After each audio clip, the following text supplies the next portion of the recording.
บายดีพี่น้องถ้ามาเบิงต่อกิ่งลายเป็นยังเข้าจังตัดพวกยอดมัน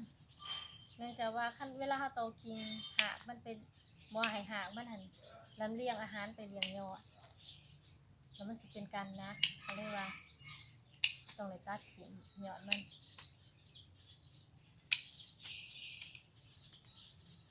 ตัดออกบางทีดอกก็มา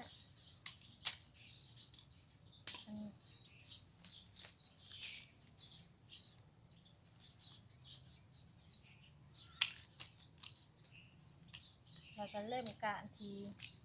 บทสำคัญออกแต่งกิ่งว่าซะ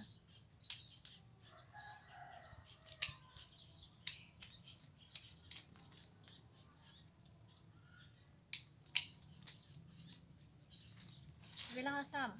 ำหากคนกระจี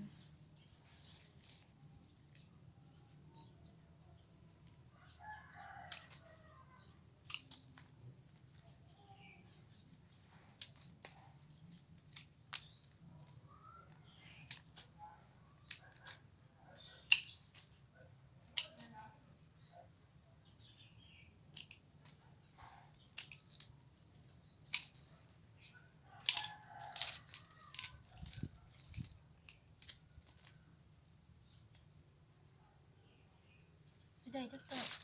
2 4 6 8 10 ต้น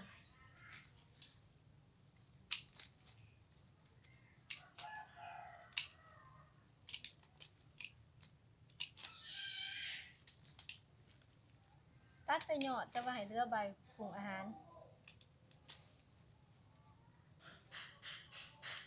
ถ้าว่าตัดยอดก็เสี่ยงต้นตาย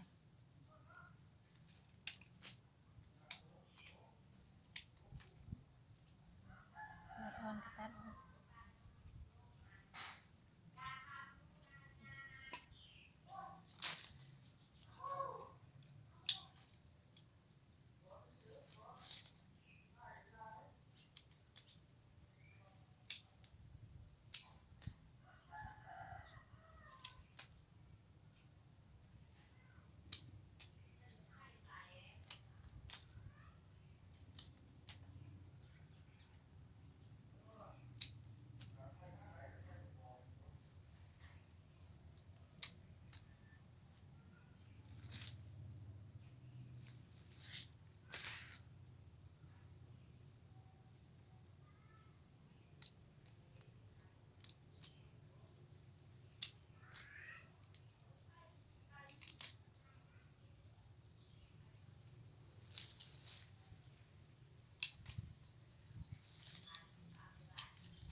ตัวนี้บ่ฮู้สาเหตุว่ามันเป็นหยังมันจึงตาย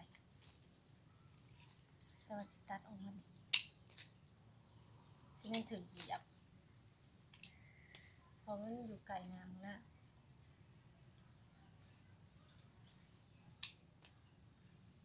ปักไว้ซั่นนี่ให้เบิ่ง